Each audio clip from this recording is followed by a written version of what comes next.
I had so many different careers. I didn't know what I wanted to do. And massage therapy was on my mind for a good 10, 15 years. And so the time was right. And so I just jumped on the opportunity to go to school and to see if I really would like doing something like this. And it just turned out that was the right choice for me.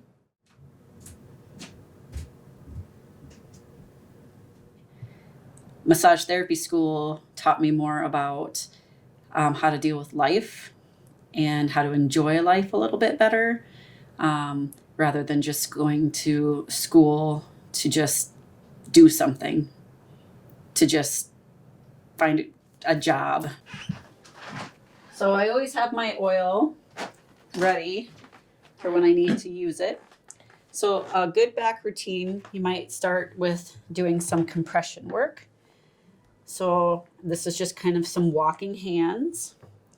And I'm just, or some people might call it making biscuits for kitties. And I'm just walking my hands just around his back. I'm just going to make some biscuits around his shoulders and his traps a little bit. And I just like to walk around, go to the other side. I'm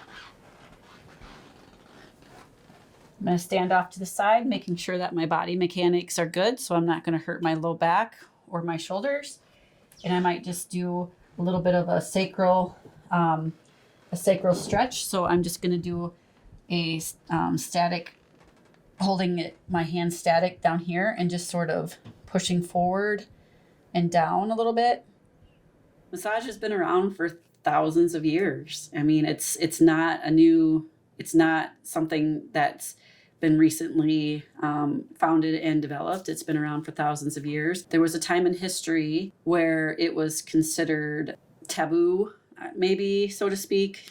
It was considered witchcraft, maybe. I can't verify that, but it was also, people shied away from it and were like, we can't do this anymore because of some stigmas that might have been attached to it.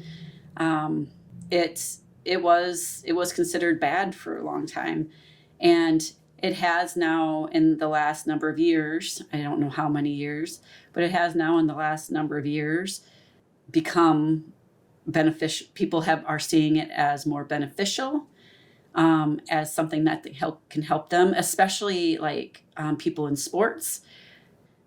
They find it super beneficial because it can help them recover faster. It can help them muscles remain in a relaxed state after all the work it's been done. But as far as massage goes, it's been around for thousands and thousands of years. This is also when I do a lot of my assessing of the tissues and the muscles to see where his tightness might be or his dysfunction might be. Depending, this is where I decide where I want to do some of my concentration of some of the work that I might need to do, is when I go up and down the spine like that.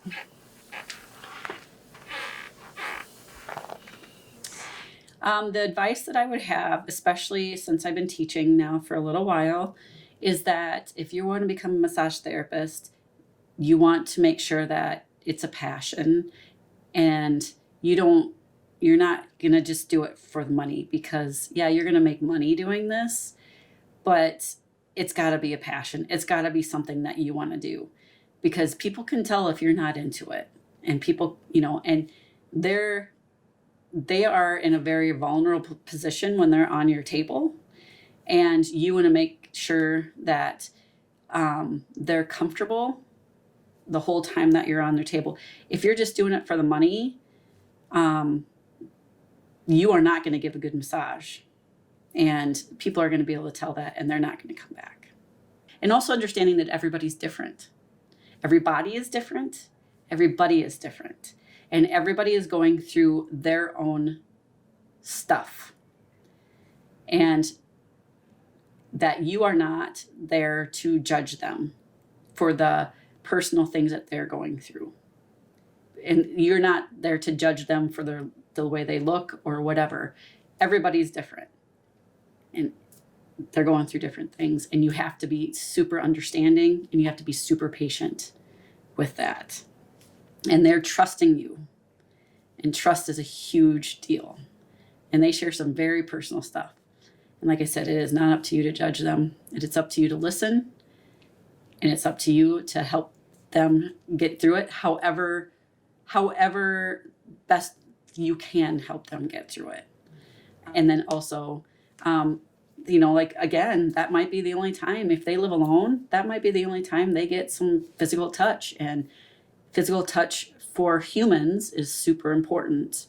And so like an older human, like an older person that comes in and they live alone and they don't have any family, that's the only time.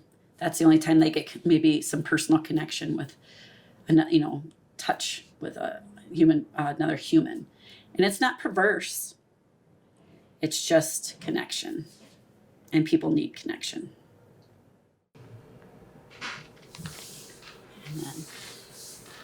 And then you just come back over, tuck their arms back in, cover them back up.